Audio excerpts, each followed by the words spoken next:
So James, the loyalty point system has been in place for a year now. How do you reflect on the introduction of it and that first year of it in operation?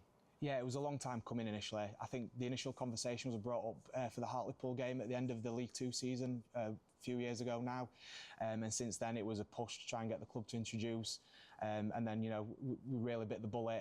We put forward as a shadow board the signs of why it was needed, and that was gratefully funded by the supporters club, and we managed to implement that in the 23-24 season.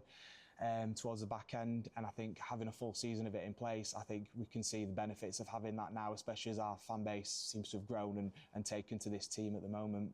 Are we going to see more demand next season in particular as we move into League One? Absolutely, yeah. I mean, looking around, you've seen fans that probably haven't been to some of the stadiums that we're visiting next year, so I think sales are going to increase on the away tickets, but also the home tickets. I know that we've already surpassed the season membership sales of last season already, and there's still another month to go, so everything's in a fantastic place at the moment.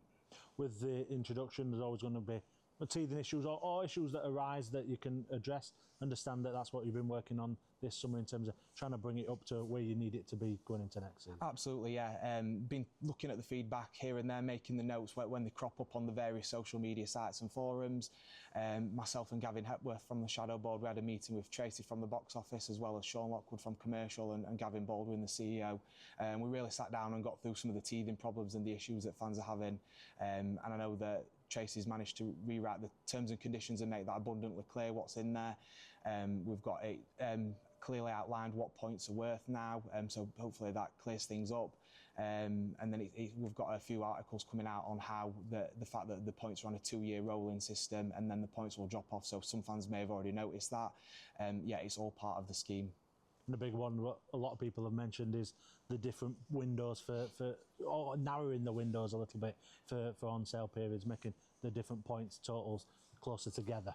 Yes, so we noticed that towards the back end of the season, especially the Notts County game, where if you had 60 points, for example, you were sometimes being bundled in with somebody who had 30. So we've really narrowed them gaps now, and we're going to have multiple sales windows per day, so in increments of 5 points. So, for example, first day of sale, maybe 60 points at 9:30, and then going on to midday, maybe 55, and then going down. So it just rewards those that have had the most loyalty to the football club, and hopefully makes it a lot easier. And those big sales periods where there's 1,500 people in those sales, really narrow that gap down and make sure that people aren't panicking and flapping about being able to get the tickets that they rightly deserve because of the loyalty that they've given the football club.